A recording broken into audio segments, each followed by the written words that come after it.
You're welcome to AKWASI TV. Like this video, leave a comment, and subscribe. Enjoy.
MAAME.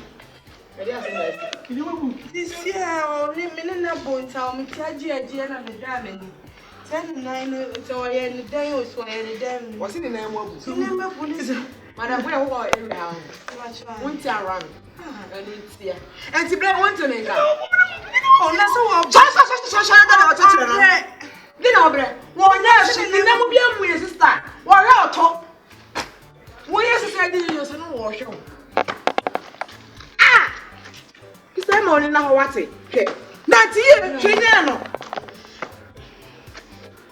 As I see, I'm on the TV. How I got no, I know attack it. Then, yes, I know why. This I want to. Bra, I don't know who you say. The number be a weird sister of what? Now there be to wash you want to get up in your free. What? Sister. Come on, that limit my home crowd. What behind my idea to make that? What's that? You need to make a just I was a bitch. No, sister. When I'm too good, I will never would a John mention. No.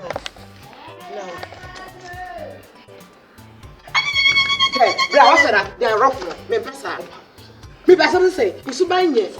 Do the theory and what? Yeah. I feel well, okay. Hey, Brad. I guess I'm a sound fatal. When we was so never at 20, 80 at 12 pounds, my dear left tour. I did a price at 4. I didn't break. I didn't obey a week. Who's I could try a starry? I did wait. I did panic. It's when I won't, I didn't whoop. To a dear, I can't say. What's that? I don't know me. I told you to move yourself. When a girl do fiasco. When a girl you say more to be on my head. But I'm customer. Dry eyes, I am fatal. Sister, Najuma. Saturday, I will teach you to pass a pipin. I come here and throw away from me. What's in around and the more yard know, or 1 mile more to more, I don't know, putting no attacking. The Juma way yard, why come, sister, the Juma, when I'm so old, I could pay your day, and the next time, so no more. The people will have been the work in your support. My background, that could be singing to 2. Come on, the next time, I am in watching. And I want you to there's no day. I 2 when can you pay a better take? I mean, I can't come in one. What's what the everything? I better not worry. Huh? What's the name to say? Because I make a maniac. Also, they can crank a depot. You go on your man to say, Ben, I want you.